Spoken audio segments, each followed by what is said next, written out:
नमस्कार. आज आपण सर्कल या चॅप्टरमधील बेसिक पॉईंटचा आपण अभ्यास करणार आहोत. तर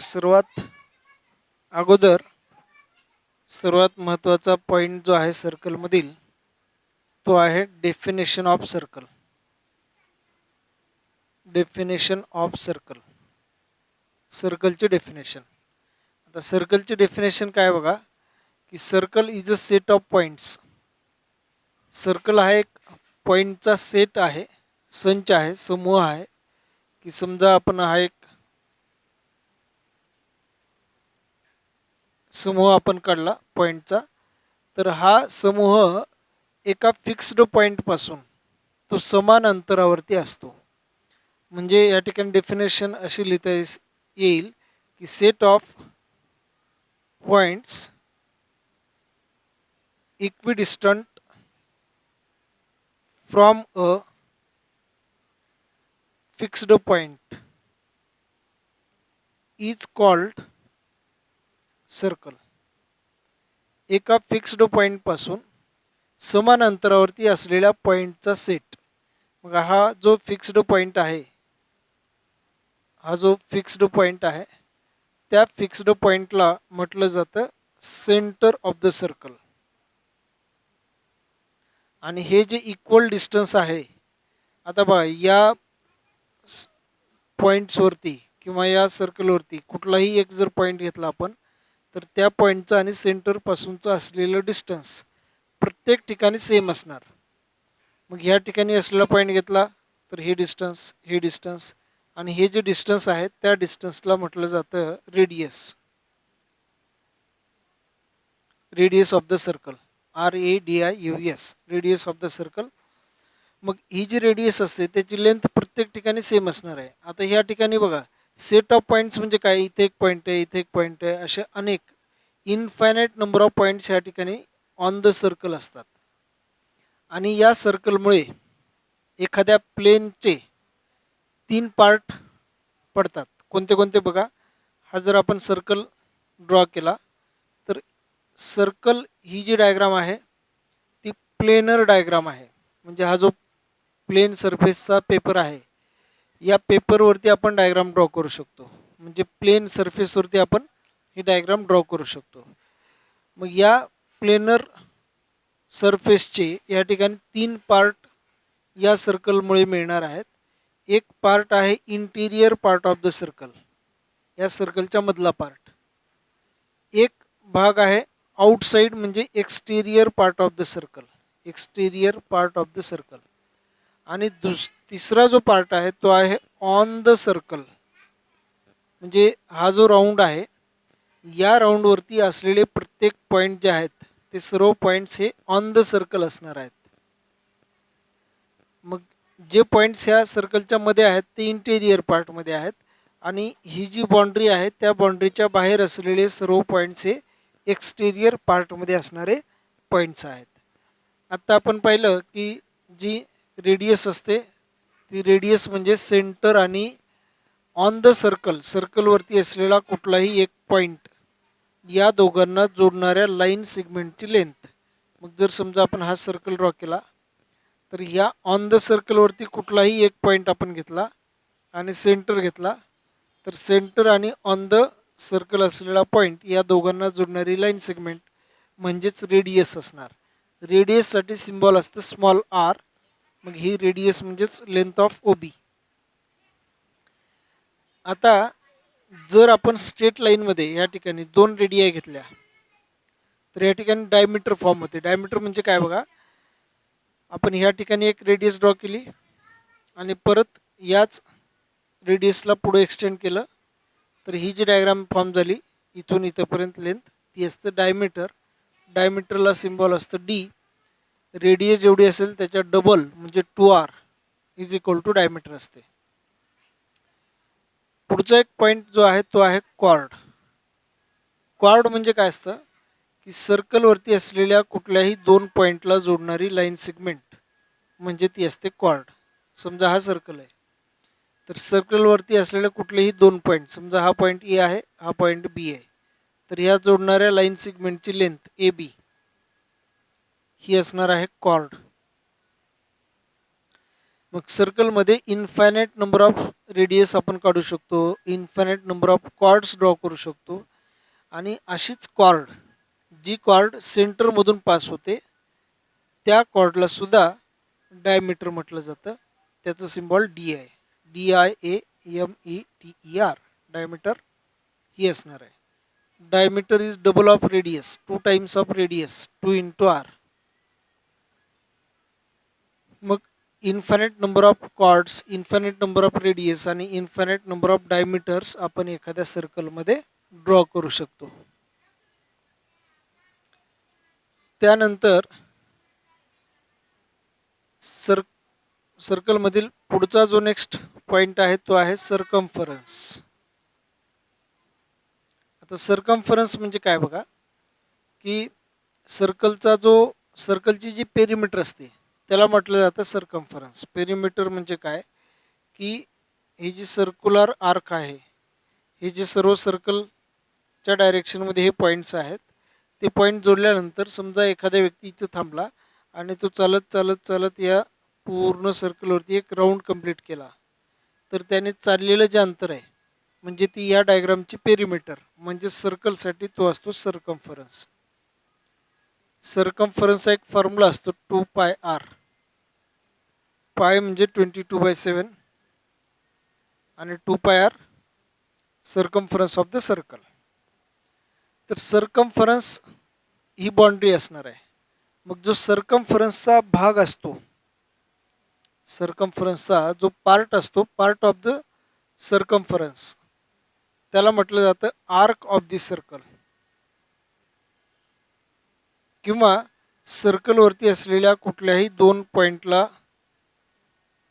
पॉईंट सोबत असलेला सर्कलचा भाग, म्हणजे आता समजा हा ए पॉईंट आहे आणि हा बी पॉईंट आहे, ह्या पॉईंट ए पासून पॉईंट बी पर्यंत सर्कलवरती असलेला जो भाग आहे त्या भागाला म्हटलं जातं आर्क ऑफ द सर्कल. ही असणार आहे arc A B. Arc A बीला लिहिण्यासाठी असं पण लिहिलं जातं आर्क ए बी, किंवा दुसऱ्या अशा पद्धतीने लिहिलं जातं A B arc, arc A B, ए बीच्या डोक्यावरती आर्क. आणि ह्या आर्कवरती समजा एखादा पॉईंट असेल, समजा एक्स पॉईंट असेल, तर आर्क ए एक्स बी असं पण लिहिलं जातं, किंवा आर्क ए एक्स बी अशा पण पद्धतीने ह्या आर्कला लिहिलं जातं. दुसरा एक भाग आहे आर्कमध्ये सेमी सर्क्युलर आर्क. नेक्स्ट जो भाग आहे आता आर्कशीच तो रिलेटेड आहे.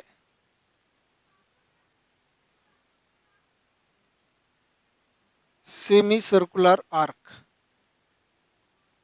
म्हणजे हा जो सेमी सर्कल आहे, समजा आपण हा सर्कल ड्रॉ केला आणि ही डायमीटर ड्रॉ केली, तर या पॉईंटपासून या पॉईंटपर्यंत हा जो सर्कलचा भाग आहे त्या भागाला म्हटलं जातं सेमी सर्क्युलर आर्क.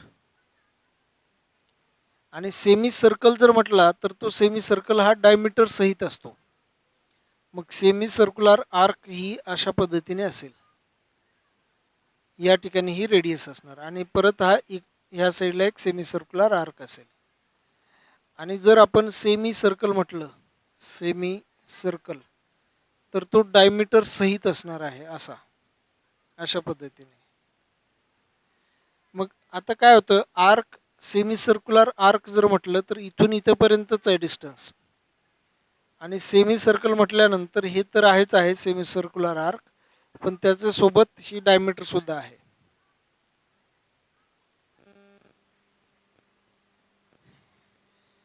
यानंतर जो नेक्स्ट पॉईंट आहे, दोन पॉईंट्स आहेत, एक आहे सेकंड आणि दुसरा tangent. Second of the circle, सर्कलच्या कोणत्याही दोन पॉईंटमधून पास होणारी लाईन, समजा ही लाईन एल आहे, तर सर्कलवरती असलेले समजा ए आणि हे बी दोन पॉईंट आहेत, तर ह्या दोन पॉईंटमधून पास होणारी जी लाईन असते त्या लाईनला म्हटलं जातं सेकंड. आता कॉर्ड जे आपण म्हणतो, कॉर्ड सुद्धा सर्कलच्या दोन पॉईंटला इंटरसेक्ट होणारी कॉर्ड असते. पण कॉर्ड आणि सेकंडमध्ये फरक काय? कॉर्ड ही लिमिटेड आहे, डिस्टन्स त्याचं हे लिमिटेड आहे. पण सेकंडचं जे डिस्टन्स आहे ते लिमिटेड राहत नाही. दोन्ही साईडला आपण ॲरो दिलेले आहेत, हे बाण दिलेले आहेत. म्हणजे याचा अर्थ हे जे डिस्टन्स आहे ते दोन्ही साईडला इन्फिनिटीपर्यंत वाढत जाणार आहे. पण ह्या ठिकाणी जे डिस्टन्स आहे ते दोन्ही साईडला इन्फिनिटीपर्यंत वाढत जाणार नाही. ते फिक्स डिस्टन्स आहे ह्या ए पॉईंटपासून बी पॉईंट किंवा हा पॉईंट सी टू डी पर्यंत. कॉर्डला लेंथ असते पण सेकंडला लेंथ राहत नाही. आणि जो नेक्स्ट पॉईंट आहे तो आहे टँजंट. नेक्स्ट जो पॉईंट आहे तो आहे टँजंट.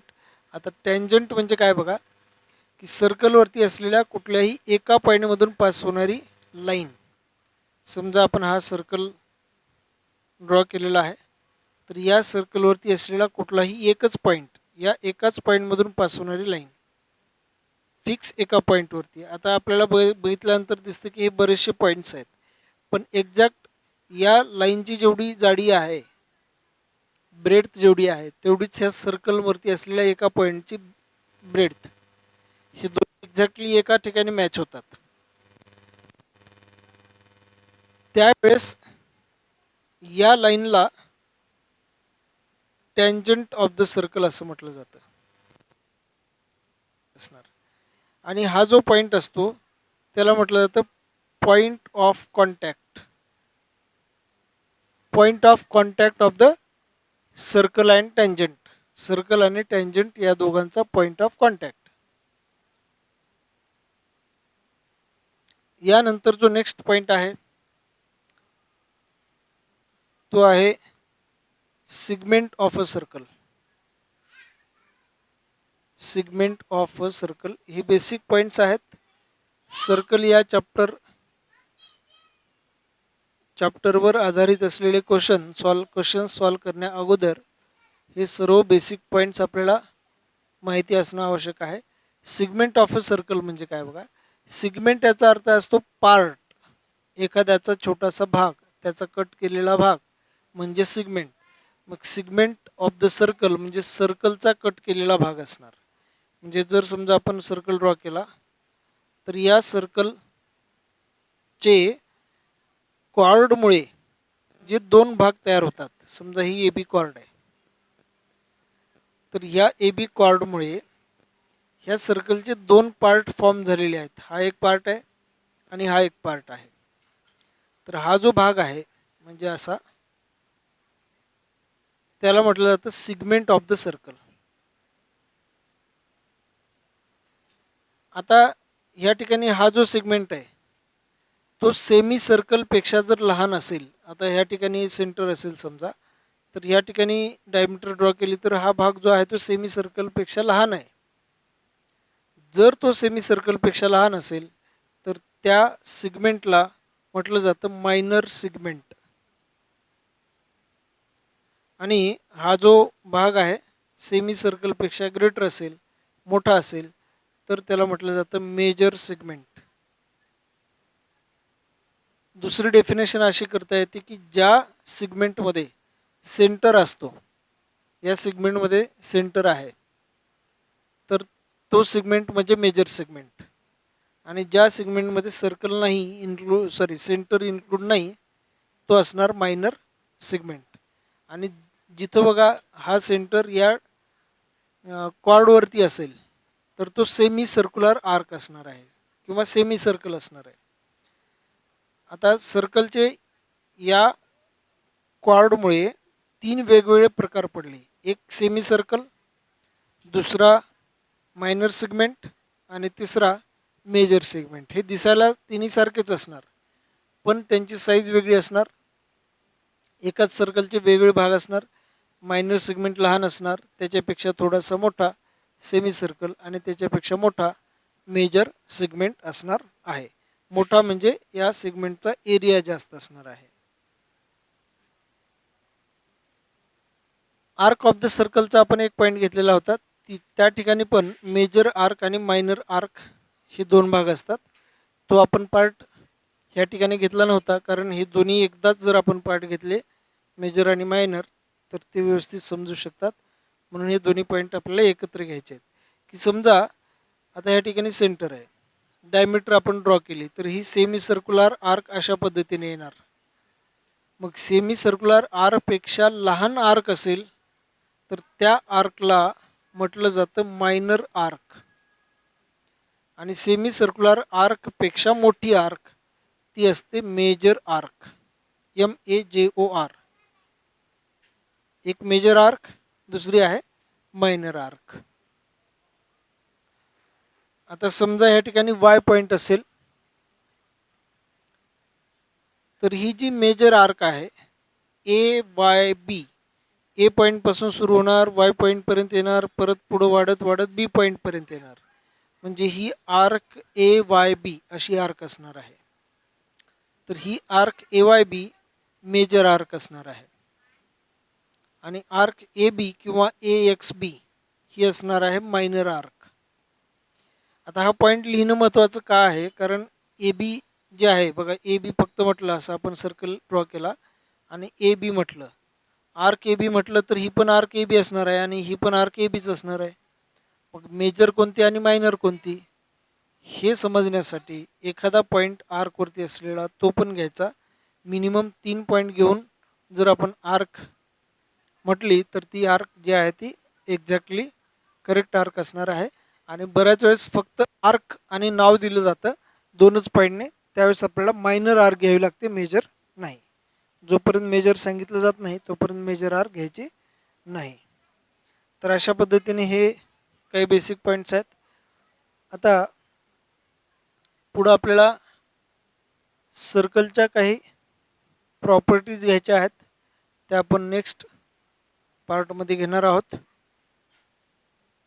या पुढील जो बेसिक पॉईंटचा सर्कलचा पार्ट असेल त्या व्हिडिओमध्ये आपण सर्कलच्या ज्या प्रॉपर्टीज आहेत, ज्या की कॉम्पिटिटिव्ह एक्झामिनेशनमध्ये बरेचसे क्वेश्चन्स येतील ते सॉल्व करण्यासाठी, किंवा 10th बोर्ड असेल, किंवा आणखीन ज्या ठिकाणी जॉमेट्रीचा पार्ट एक्झामला येणार आहे त्या ठिकाणी हे सर्कलचे बेसिक पॉईंट जे आहेत ते उपयोगाला येतात.